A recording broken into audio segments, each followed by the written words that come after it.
आइए आज हम पढ़ते हैं पाठ 1 भाषा, बोली, लिपि और व्याकरण। सर्वप्रथम यह जानना हमारे लिए आवश्यक है कि भाषा क्या है। भाषा की परिभाषा क्या है?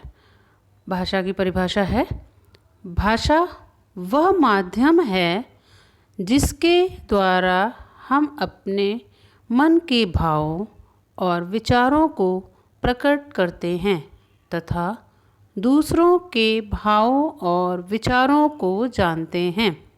इस प्रकार हम कह सकते हैं कि भाषा वह साधन है जिससे मनुष्य अपनी बात बोलकर तथा लिखकर प्रकट करता है और दूसरों के विचारों को सुनकर और पढ़कर ग्रहण करता है। भाषा की परिभाषा जानने के पश्चात हमें यह जानना आवश्यक है कि भाषा किस धातु से बनी है।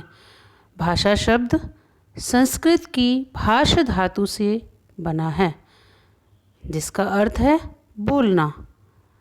मनुष्य बोलने के लिए जिन ध्वनियों का प्रयोग करता है उन्हें भाषा कहते हैं।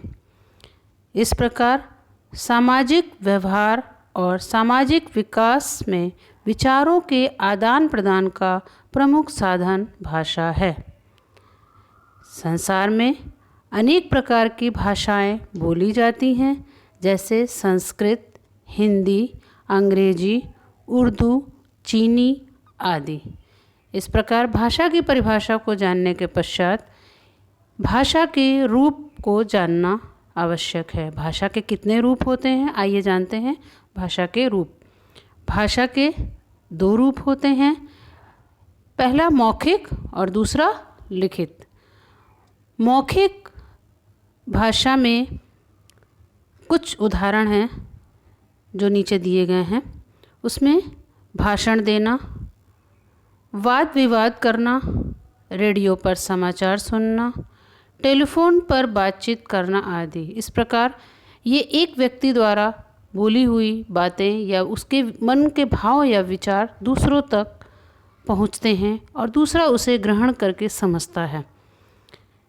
लिखित भाषा में पत्र लिखना, निबंध लिखना, चित्र देखकर उसके बारे में लिखना, ईमेल द्वारा समाचार भेजना लिखित भाषा के रूप हैं। लेकिन इसके अंतर्गत पत्र लिखकर दूसरों को भेजना तथा दूसरा व्यक्ति उसके मन के भावों को पढ़कर समझ लेता है। इसी प्रकार से चित्र को देखकर अपने भावों को व्यक्त कर लिखना और दूसरा उसको देखकर समझ लेता है और उसके विचारों को जान लेता है। इस प्रकार भाषा के 2 रूप माने गए हैं। कौन कौन से? मौखिक रूप और लिखित रूप। इस प्रकार यह जानकारी भाषा की परिभाषा तथा भाषा के रूप की है। आइए अब जानते हैं मातृभाषा के बारे में। मातृभाषा क्या है? यह बच्चा कैसे सीखता है? वह भाषा जो बच्चा अपनी माता और परिवार के लोगों से सीखता है वह उसकी मातृभाषा होती है। इस प्रकार से हम यह भी कह सकते हैं कि माँ और परिवार के सदस्य जो भाषा बोलते हैं बच्चा उसे सुनकर ग्रहण करता है और सर्वप्रथम उसे ही बोलना सीखता है।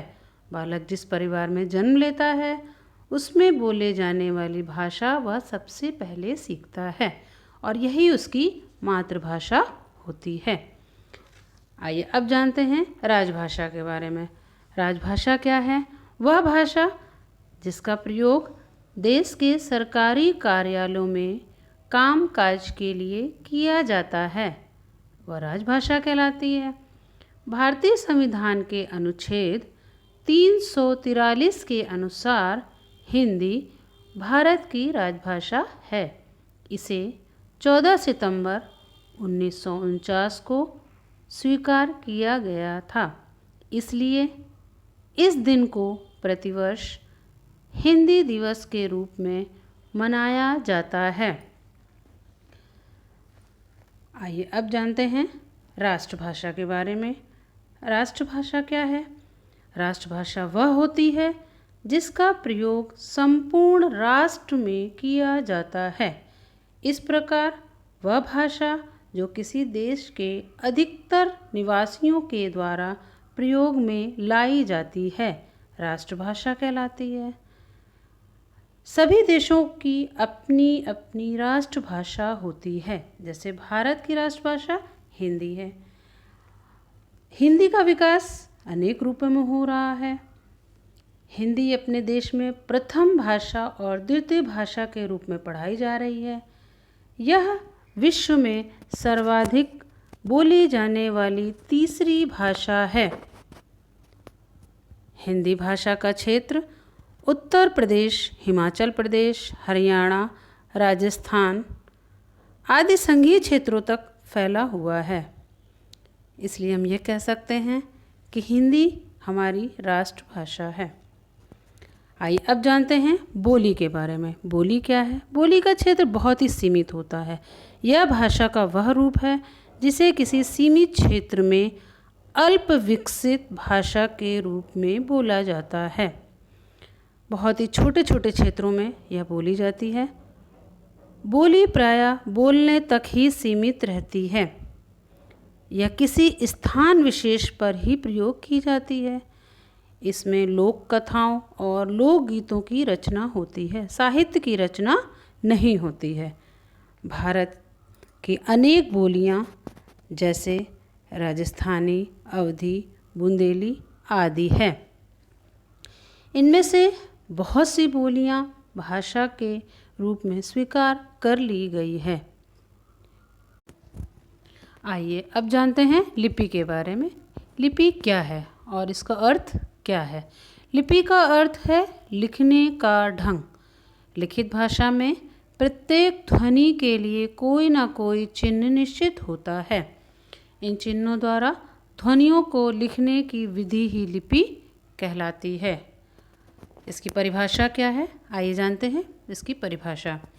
किसी भी भाषा को लिखने के लिए निश्चित की गई चिन्हों की व्यवस्था को लिपि कहते हैं।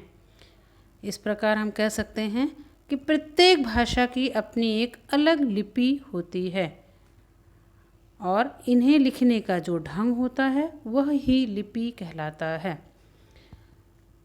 और प्रत्येक भाषा की अलग अलग लिपि होती है। आइए जानते हैं कुछ भाषाएं और उसकी लिपि के बारे में। कुछ भाषाएं जो लिखी गई हैं, देखिए इसको। हिंदी, संस्कृत, मराठी, नेपाली, कोंकणी। इन भाषाओं की लिपि है देवनागरी लिपि, या हम ये कह सकते हैं कि ये भाषाएं देवनागरी लिपि में लिखी जाती हैं। अंग्रेजी, फ्रांसीसी, जर्मन, इतालवी और फ्रेंच भाषा, ये भाषाएं रोमन लिपि में लिखी जाती हैं। इनकी लिपि रोमन लिपि है। उर्दू और अरबी भाषा फारसी लिपि में लिखी जाती है। उर्दू और अरबी भाषा की जो लिपि फारसी लिपि है, यह दाहिने से बाईं ओर लिखी जाती है। बाकी सभी भाषाओं की लिपि बाएं से दाएं लिखी जाती है। पंजाबी भाषा की लिपि गुरमुखी लिपि है। इस प्रकार हर भाषा की एक अपनी अलग लिपि होती है। आइए अब जानते हैं व्याकरण के बारे में। व्याकरण क्या है और यह हमें क्या सिखाता है? व्याकरण की परिभाषा। सर्वप्रथम व्याकरण की परिभाषा को जान लेते हैं। व्याकरण वह शास्त्र है जिसके द्वारा हमें किसी भाषा को शुद्ध बोलने, लिखने व पढ़ने के नियमों का ज्ञान होता है। व्याकरण भाषा को शुद्ध रूप से बोलना, पढ़ना और लिखना सिखाता है। इससे भाषा के शुद्ध रूप का ज्ञान होता है। इस प्रकार हम यह कह सकते हैं कि व्याकरण वह शास्त्र है जो हमें शुद्ध और अशुद्ध वाक्यों को समझने, बोलने और सीखने में हमारी सहायता करता है। आइए अब जानते हैं कुछ उदाहरण के द्वारा व्याकरण हमें किस प्रकार से शुद्ध और अशुद्ध रूप की जानकारी देता है। पहला वाक्य, हम कक्षा 7 में पढ़ता है। इसमें ये अशुद्ध वाक्य है और इसी का शुद्ध वाक्य है हम कक्षा 7 में पढ़ते हैं। यह जानकारी हमें व्याकरण के द्वारा ही मिलती है कि इसमें कौन सा शब्द अशुद्ध है, कहाँ पर हमको लिंग, वचन, कारक का प्रयोग करना है और कहाँ पे संज्ञा सर्वनाम का उचित प्रयोग करना है। इसी प्रकार से दूसरा वाक्य है हम खाना खा लिए हैं। हम की जगह हमने खाना खा लिया है। यह शुद्ध वाक्य है। ऊपर वाला वाक्य अशुद्ध है और नीचे वाला शुद्ध है। इस प्रकार से व्याकरण के द्वारा ही हमें शुद्ध और अशुद्ध रूप की जानकारी मिलती है। भाषा के शुद्ध रूप तथा अशुद्ध रूप की पहचान करने में व्याकरण ही हमारी सहायता करता है। अब हम व्याकरण के अंगों के द्वारा पर प्रकाश डालते हैं। व्याकरण के कितने अंग हैं? व्याकरण के 3 अंग होते हैं। पहला वर्ण विचार, दूसरा शब्द विचार और तीसरा वाक्य विचार। वर्ण विचार के अंतर्गत किन किन चीज़ों का ज्ञान किया जाता है? इसमें वर्णों के उच्चारण तथा उनके लिखने की विधि के विषय पर विचार किया जाता है। वर्णों को किस प्रकार से लिखना है, उनका उच्चारण किस प्रकार से करना है, इस बात की जानकारी दी जाती है। शब्द विचार के अंतर्गत शब्दों के भेद, उत्पत्ति और रचना के विषय में विचार किया जाता है। शब्द के कितने भेद हैं या उनकी उत्पत्ति कहाँ से हुई है और उनकी रचना के कितने विषय हैं। तीसरा वाक्य विचार। वाक्य विचार के अंतर्गत वाक्य के रूप, उसके भेद, उसकी रचना और उसके शुद्ध और अशुद्ध आदि पर विचार किया जाता है। इस प्रकार से व्याकरण के 3 अंग होते हैं। कौन कौन से? वर्ण विचार, शब्द विचार और वाक्य विचार।